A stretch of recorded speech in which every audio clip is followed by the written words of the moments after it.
Anda kembali bersama kami pemirsa di Apa Kabar Indonesia Siang. Di tengah heboh beras oplosan, harga beras di sejumlah daerah kini mulai naik. Ya, dalam 2 hari terakhir sejumlah kios beras sudah tidak menjual beras jenis premium.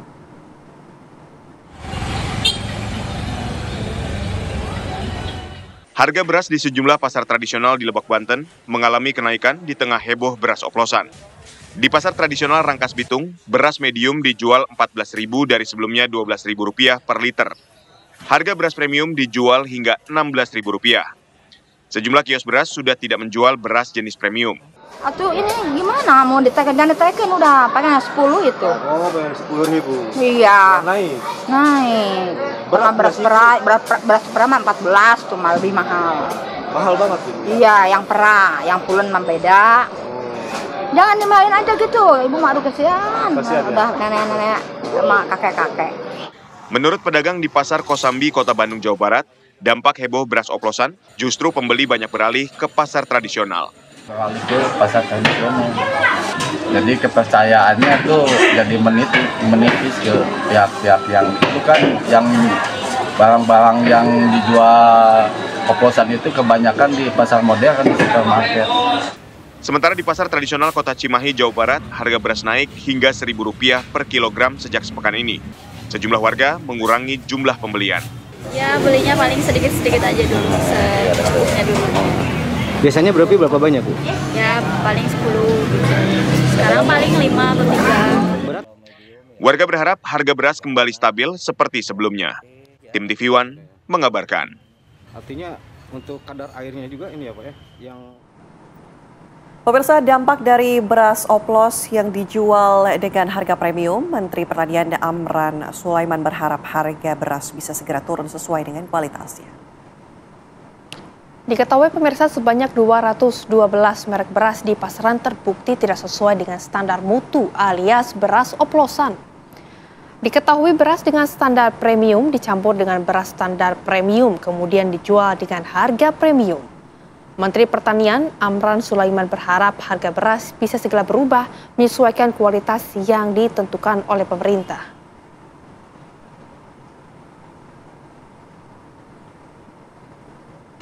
Insya Allah kita akan tindak lanjuti. Tindak lanjutinya seperti apa Pak? Mungkin kita monitor, kita harap dalam waktu tidak terlalu lama harga turun sesuai kualitas yang ditentukan oleh pemerintah, nggak boleh melanggar. Tapi terkait dengan beras oplosan ini jadi? Iya, beras oplosan yang semua kami minta segera menyesuaikan regulasi yang ada di Republik ini. Dengan Polri mana Pak? Kemarin Barreskrim sudah melakukan kami sudah mengirim seluruh merek yang tidak sesuai, kami sudah kirim. Berapa jumlahnya Pak? 212. Apakah akan tambahan Pak terkait 212 tersebut? Mudah-mudahan semua sudah sadar dan menyesuaikan harga yang ada, regulasi yang ada. Lantas pemirsa, bagaimana pantauan di sejumlah pasar beras? Sudah ada rekan kami Putri Sophia di Pasar Beras Klender dan juga ada Cepi Kurnia di Pasar Kosambi, Bandung. Kita akan ke Putri terlebih dahulu di Jakarta. Putri, bagaimana pantauan di Pasar Beras Klender di sana? Silakan.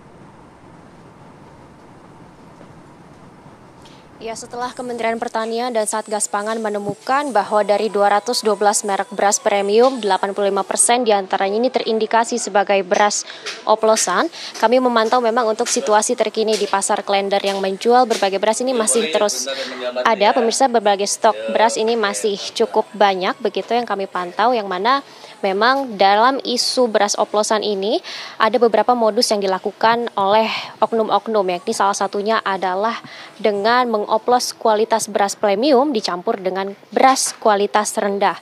Selain itu juga ada modus-modus seperti pengurangan berat kemasan, seperti contohnya dengan beras 5 kg, ini ternyata beratnya hanya 4,5 kg. Selain itu juga ada beberapa klaim premium namun mutunya ini tidak jelas begitu apakah memang beras yang dijual premium ataupun tidak. Karena memang dari isu beras oplosan ini sangat merugikan negara dengan total kerugian setelah dihitung ataupun dikalkulasi kerugian konsumen ini bisa mencapai hampir 2 triliun per tahun atau total ada 10 triliun dalam 5 tahun yang telah dihitung oleh pemerintah dan juga pihak-pihak yang memang bertanggung jawab. Dan pemirsa, tentu kita penasaran sebenarnya seperti apa dan bagaimana kita bisa mengantisipasi beras oplosan. Kita akan bertanya langsung dengan salah satu pedagang di Pasar Klender yang kebetulan sudah berdagang sekitar 30 tahun. Selamat siang, dengan Bapak siapa, Pak? Dengan Pak Wawan. Pak Wawan, ini dengan isu beras oplosan yang sudah beredar, adakah perbedaan ataupun komplain dari pelanggan nih Pak sejauh ini seperti apa? Ya biasanya sih langganan tetap, misalnya beras merek A udah biasa, sekarang kok ada perubahannya, kok Bang jadi begini? Nggak tahu masalah oplos nggak nyaman ya. Yang taunya komplain lah gitu. Saya yang tahu kan dari induk. Itu masalahnya kan di induk. Ya akhirnya dia pindah ke merek lain gitu. Jadi nggak kepake lah, biasa udah tahunan pakai beras ini. Akhirnya robah. Jadi akhirnya harga udah tinggi, udah naik terus. Harganya apa? Kualitas berasnya lain gitu. Yang biasa dia pakai. Ya akhirnya dia lambat laun langganan ya bergeser pindah gitu. Yang bertahan ya ngikutin, paling dicampur lagi yang tadinya kepulenan, campurnya sama pra gitu. Jadi apa? Sedang lah nasinya gitu. Iya. Kalau Pak Wawan sendiri ini memastikan kualitas beras premiumnya ini dijaminnya seperti apa sih Pak? Apakah dilihat terlebih dahulu atau memang mendengar dari pelanggan?